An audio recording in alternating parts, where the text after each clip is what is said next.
سب جنت میں جائیں گے۔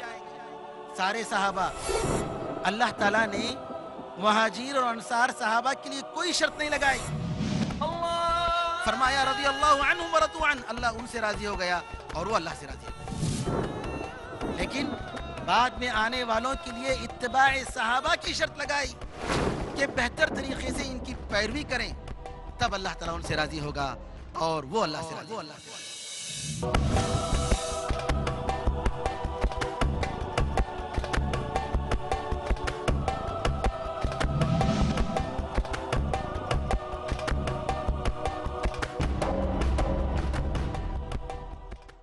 صحابہ اللہ اور اس کے رسول کریم صلی اللہ علیہ وسلم کی اطاعت و فرما برداری میں اپنی مثال آپ تھے۔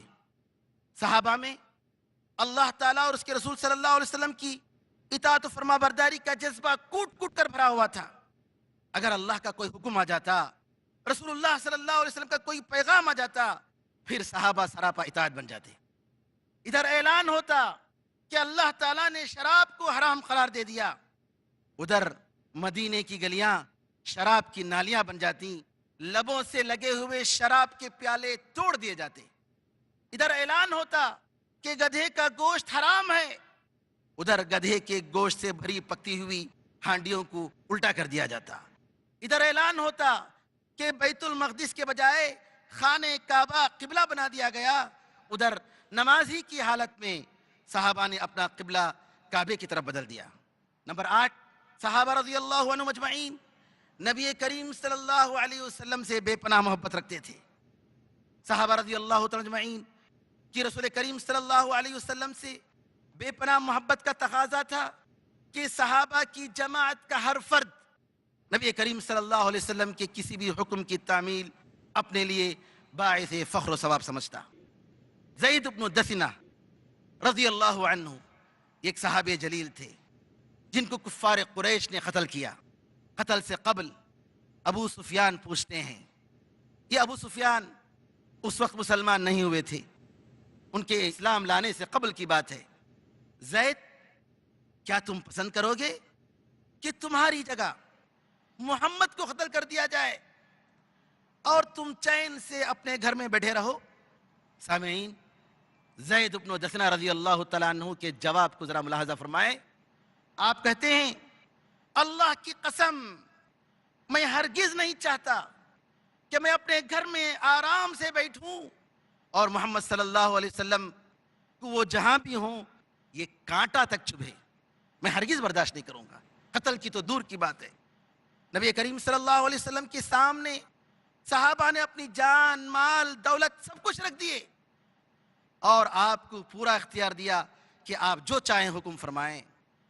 قرآن کریم اور سنت نبی کے اوامر و نواہی کا اتنا پاس و لحاظ ہوتا کہ اللہ کے اور اس کے رسول کے ہر حکم کی تعمیل ان کی زندگی کی سب سے قیمتی سامان ہوتی۔ یہ نہیں دیکھتے کہ یہ حکم واجب ہے یا مستحب ہے یا مباح ہے۔ نمبر 9، رسول اللہ صلی اللہ علیہ وسلم صحابہ کے درمیان رہتے تھے، ان کی غلطیوں کی اصلاح فرماتے تھے، ان کے اختلافات کو حل فرماتے، ان کے اشکالات کو دور کرتے تھے اور صحابہ کو صراط مستقیم پر گامزن رکھتے تھے۔ نمبر 10، صحابہ کے بارے میں قرآن کریم کی اور نبی کریم صلی اللہ علیہ وسلم کی جو فضیلتیں آئی ہیں، میرے محترم سامعین، یہ کبھی منسوخ نہیں ہوئی۔ یہ سچی گواہیاں، یہ آسمانی شہادتیں اپنی جگہ محکم ہیں۔ جیسے اللہ تعالیٰ نے سورہ لہب میں ابو لہب اور اس کی بیوی کے بارے میں بتایا کہ یہ لوگ دوزخ میں جائیں گے اور ان کو ایمان کی کبھی توفیق نہیں ہوئی، بالکل اسی طریقے سے صحابہ رضی اللہ تعالیٰ اجمعین ان کی یہ فضیلتیں، جنت کی یہ خوشخبریاں، یہ اپنی جگہ باقی رہیں اور کبھی ان کو منسوخ کرنے والی کوئی چیز نہیں آئی۔ قرآن کریم میں اللہ تعالیٰ نے ایک جگہ اشارہ بھی کیا، وما بدلوا تبدیلا، کہ انہوں نے اپنی زندگی میں کسی بھی قسم کی تبدیلی نہیں کی۔ نمبر 11، رسول کریم صلی اللہ علیہ وسلم کے زمانے کے بعد بھی صحابہ رضی اللہ عنہ اجمعین کے ایثار و قربانی، اطاعت و فرما برداری کا وہی عالم تھا جو آپ کی زندگی کے وقت تھا۔ بے شمار مثالیں ملتی ہیں۔ عمر فاروق رضی اللہ تعالی عنہ امیر المؤمنین، جبکہ ایران اور روم فتح ہو چکے تھے خزانے سمٹ سمٹ کر مدینہ آ رہے تھے، لیکن وہی موٹا دھاٹا کپڑا، پھٹے پرانے کپڑے، سلے ہوئے کپڑے اور موٹا دھاٹا کھانا۔ عمر فاروق کی اس حالت کو دیکھ کر صحابہ کہتے ہیں، عمر فاروق کی بیٹی ام المؤمنین حفصہ رضی اللہ تعالیٰ عنہ سے، ام المؤمنین ذرا آپ جائیے اور اپنے ابا سے کہیے کہ اب تو اللہ تعالیٰ نے مسلمانوں کو خوشحال بنایا ہے، دولت کی فراوانی ہے، ابا سے کہیے کہ ذرا اچھا کھائیں، نرم غذا کھائیں۔ عمر فاروق کا جواب، عمر فاروق رضی اللہ تعالیٰ عنہ نبی کریم صلی اللہ علیہ وسلم کی زندگی یاد دلاتے ہیں، کہتے ہیں اے ام المؤمنین، اے میری بیٹی حفصہ، تمہیں معلوم ہے نبی کریم صلی اللہ علیہ وسلم نے کیسی سخت زندگی گزاری، کتنی تکلیفیں آپ نے برداشت کی۔ انس رضی اللہ تعالیٰ کہتے ہیں کہ کبھی نبی کریم صلی اللہ علیہ وسلم کو جھلے ہوئے آٹے کی روٹی کھانے کی توفیق نہیں ہوئی، موقع ہی نہیں ملا۔ عمر فاروق کہتے ہیں کہ دیکھو، میں نبی کریم صلی اللہ علیہ وسلم اور ابوبکر کے ساتھ ان کی زندگی میں ساتھ رہا، میں چاہتا ہوں کہ ان کے موت کے بعد بھی ان کے ساتھ رہوں، اور میں نے یہ سوچا اگر میں ان کے موت کے بعد وہی زندگی گزاروں جیسے انہوں نے زندگی گزاری، تب مجھے وہ زندگی ملے گی جو ان کو نصیب ہوئی ہے، ورنہ وہ زندگی مجھے نصیب نہیں ہوگی۔ اسی لیے میں ویسے ہی زندگی گزار رہا ہوں، گزارنے کی کوشش کر رہا ہوں جو ان کے ساتھ میں نے گزاری ہے۔ جریر بن عبداللہ البجلی رضی اللہ تعالیٰ عنہ نبی کریم صلی اللہ علیہ وسلم سے بیعت کرتے ہیں کہ میں اللہ کے لیے، اللہ کے رسول کے لیے، اللہ کی کتاب کے لیے، ذمہ داروں کے لیے اور مسلمانوں کے لیے خیر خواہ بنوں گا۔ خیر خواہ، خیر خواہی کی بیعت کرتے ہیں، ایک دوسرے کو بھلائی چاہنا، ایک دوسرے کے لیے برائی کا قصد نہ کرنا۔ خرید و فروخت کرتے تو کہتے دیکھو یہ سامان میں لے رہا ہوں، میں جو پیسے دے رہا ہوں اس سے زیادہ یہ تمہارا سامان مجھے پسند ہے، چاہے تو بیچو ورنہ اپنے پاس رکھو۔ ایک مرتبہ ان کا ایک غلام 300 دینار پر کچھ چیزیں خریدتا ہے، ان کو معلوم ہوتا ہے کہ 300 دینار پر خریدی گئی۔ جریر رضی اللہ تعالیٰ عنہ بیچنے والے کے پاس جاتے ہیں، کہتے ہیں دیکھو یہ تمہارا سامان 300 دینار سے زیادہ قیمتی ہے، اس کی قیمت اور بڑھ سکتی ہے۔ بڑھاتا ہے، بڑھاتا ہے، یہاں تک کہ 300 دینار کا خریدا ہوا سامان 800 دینار میں جریر رضی اللہ تعالیٰ عنہ خریدتے ہیں۔ یہ صحابہ کے ایمان کی علامت، نبی کریم صلی اللہ علیہ وسلم کے ساتھ جو معاہدہ ہوا اسی پر قائم رہنے کی علامت۔ نمبر 12، صحابہ کی جانب سے کسی بدعت کا ایجاد نہیں ہوا۔ صحابہ کے زمانے میں بہت ساری جماعتیں آئیں، تقدیر کا انکار کرنے والے، خوارج آئے، قدریہ آئے، شیعہ کا وجود آیا، لیکن ان ساری گمراہ جماعتوں میں کسی بھی ایک صحابی کا ذکر نہیں ملتا ہے۔ اسی طریقے سے ایک اہم بات یہ ہے کہ صحابہ کے زمانے میں کئی مسائل میں اختلافات ہوئے۔ یہ بہت ہی غور کرنے کی بات ہے میرے بھائیوں بہنوں کہ پورے قرآن مجید میں اور اسی طریقے سے نبی کریم صلی اللہ علیہ وسلم کی پوری سنت میں اور آپ کی وفات کے بعد صحابہ کی پوری تاریخ میں کہیں یہ مثال نہیں ملتی ہے کہ صحابہ مسلکی، دینی، تحریکی، دعوتی بنیادوں پر صحابہ کے درمیان گروہ بندیاں ہوئیں، کسی جماعت کا کوئی وجود رہا ہو، جبکہ یہ حقیقت ہے کہ صحابہ کے درمیان شریعت کے فقہی مسائل میں اختلاف رہا ہے، نہ کہ عقیدہ اور ایمانیات کے باب میں۔ اور یہ بھی حقیقت ہے کہ ان فقہی اختلافات کی بنیاد پر صحابہ نے کبھی بھی اپنی جماعتوں میں فرقہ بندی کا رواج نہیں ڈالا۔ ابوبکر صدیق، عمر فاروق کے درمیان فقہی مسائل میں اختلافات تھے، عمر فاروق اور علی رضی اللہ عنہما کے درمیان فقہی مسائل میں اختلافات تھے، بلکہ معاویہ رضی اللہ تعالیٰ عنہ جنگ صفین کے بعد بھی علی رضی اللہ تعالیٰ عنہ سے فتوے مانگتے تھے۔ طلحہ رضی اللہ تعالیٰ عنہ آپ کے بیٹے محمد علی رضی اللہ تعالیٰ عنہ کے پاس آتے ہیں، جبکہ طلحہ رضی اللہ تعالیٰ عنہ اور علی رضی اللہ تعالیٰ عنہ کے درمیان جنگ جمل میں ایک طرف سے طلحہ اور دوسری طرف علی رضی اللہ تعالیٰ عنہ اپنی فوجوں کے ساتھ تھے۔ لڑائی ہوئی، لیکن علی رضی اللہ تعالیٰ عنہ، طلحہ رضی اللہ عنہ کے بیٹے کو ساتھ بٹھا کر کہتے ہیں میرے اور تمہارے ابا کے بارے میں یہ آیت اتری وَنَزَعْنَا مَا فِي صُدُورِهِم مِّن غِلٍّ إِخْوَانًا عَلَى سُرُرٍ مُتَقَابِلِينَ کہ اللہ نے فرمایا کہ جنت میں ان کے دلوں سے ہم کینہ کپٹ کو نکال دیں گے، ایک دوسرے کے بھائی بھائی ہوں گے اور نمدوں پر گدوں پر بیٹھ کر آپس میں ایک دوسرے سے بات کر رہے ہوں گے۔ میرے اور تمہارے ابا جان کے بارے میں قرآن کریم نے یہ بتایا۔ ان ساری خصوصیتوں کی بنا پر صحابہ ساری امت کے لیے نمونہ بن گئے۔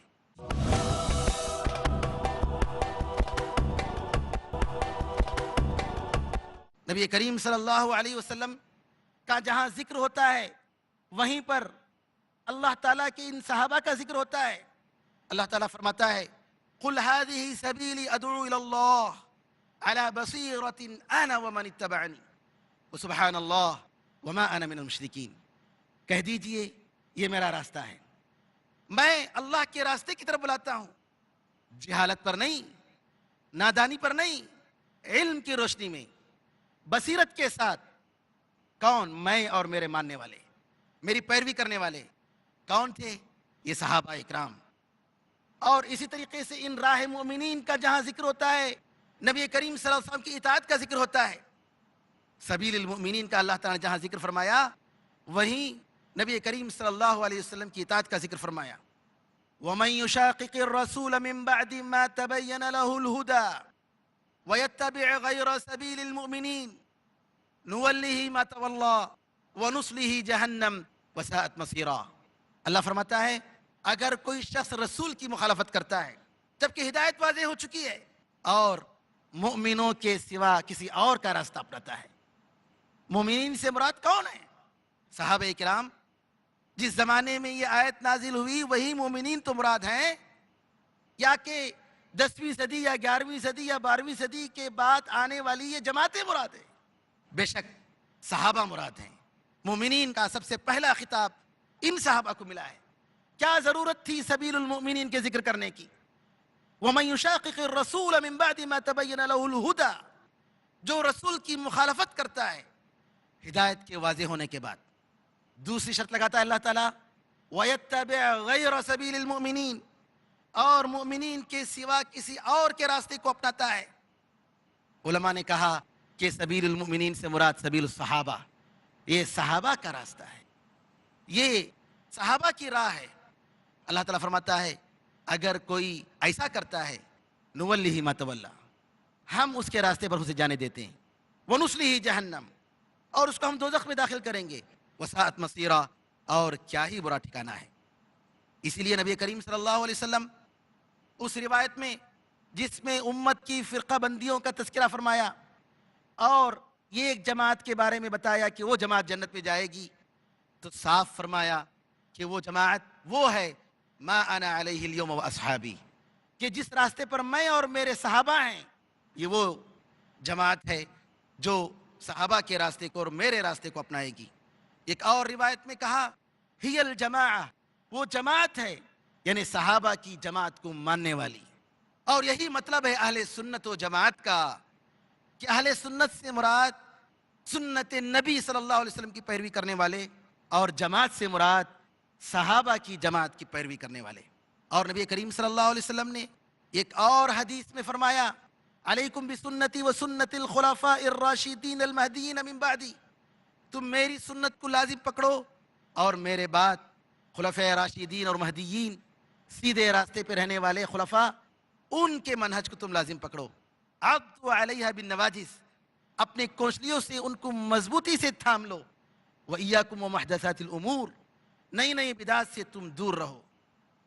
میرے محترم بھائی اور بہنوں، صحابہ جن کے فضیلتوں کا ذکر ہوا، جن کے ایمان کا ذکر ہوا، جن کے عمل کا ذکر ہوا، ان صحابہ کرام رضی اللہ تعالی اجمعین کو نبی کریم صلی اللہ علیہ وسلم کی زندگی سے نکال دیجیے۔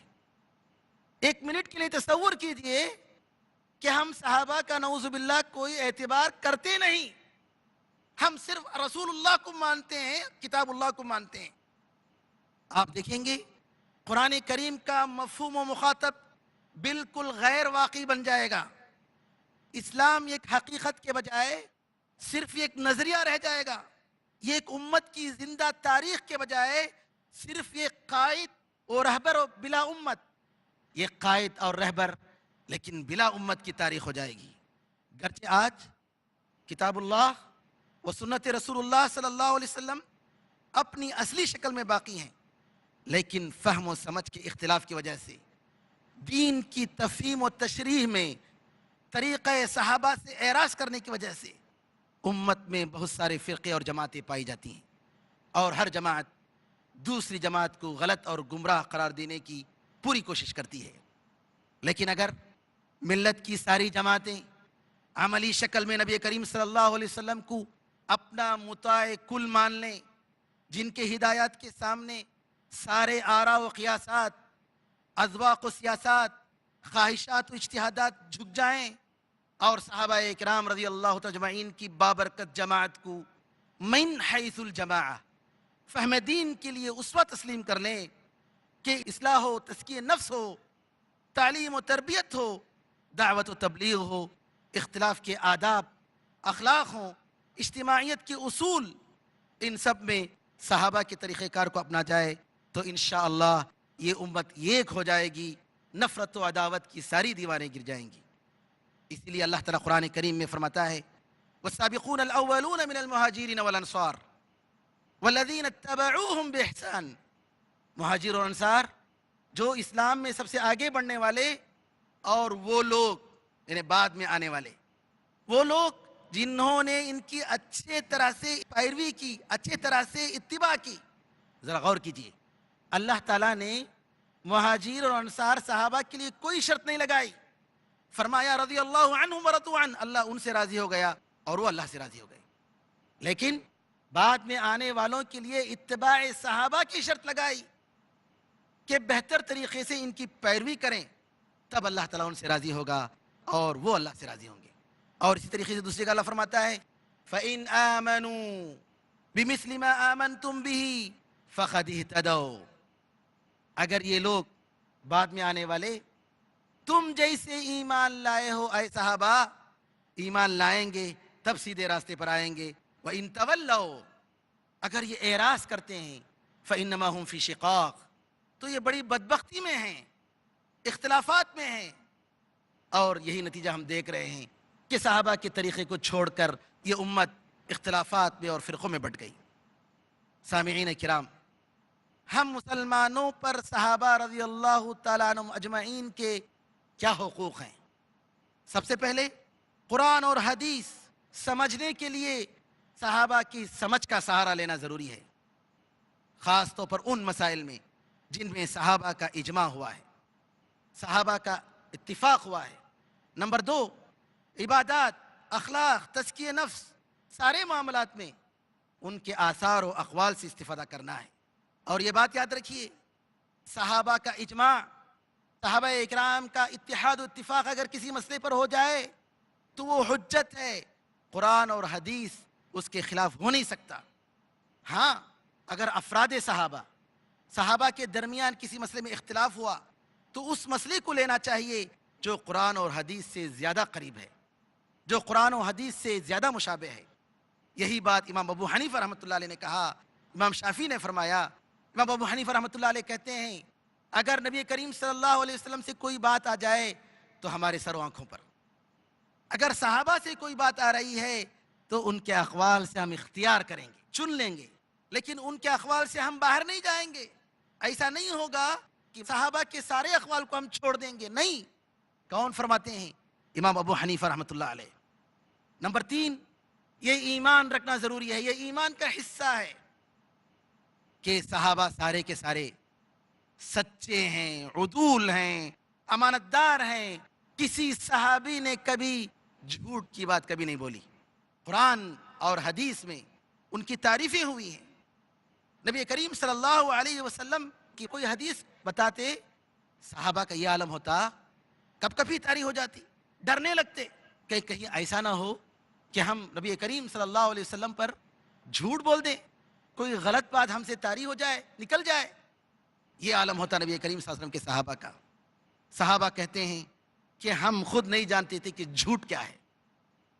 وما كنا نعرف الكذب، ہمیں معلوم نہیں تھا کہ جھوٹ کیا ہے. اور نبی کریم صلی اللہ علیہ وسلم نے ایک روایت میں فرمایا کہ صحابہ کی فضیلت کے بعد، صحابہ کے زمانے کے بعد جھوٹ بہت زیادہ پھیلے گی. صحابہ کے بعد کے زمانے کے بارے میں فرمایا کہ جھوٹ آئے گی، صحابہ کے زمانے میں نہیں. پر 5، یہ ایمان رکھنا ضروری ہے کہ اللہ تعالیٰ نے سارے صحابہ کو معاف کر دیا.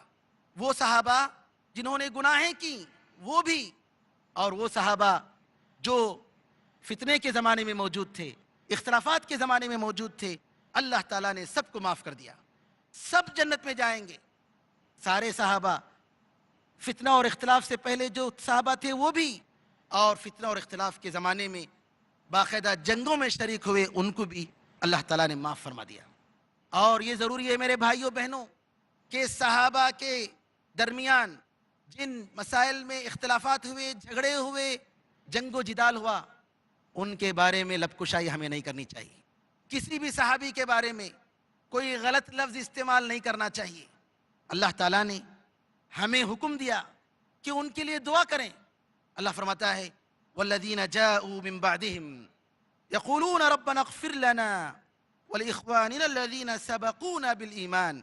اور وہ لوگ جو بعد میں آئے یہ کہتے ہیں، یہ دعا کرتے ہیں، اے ہمارے پروردگار ہمیں معاف کر دے، اور ہم سے پہلے جو ہمارے ایمان میں سبقت کر گئے ان کو بھی معاف کر دے.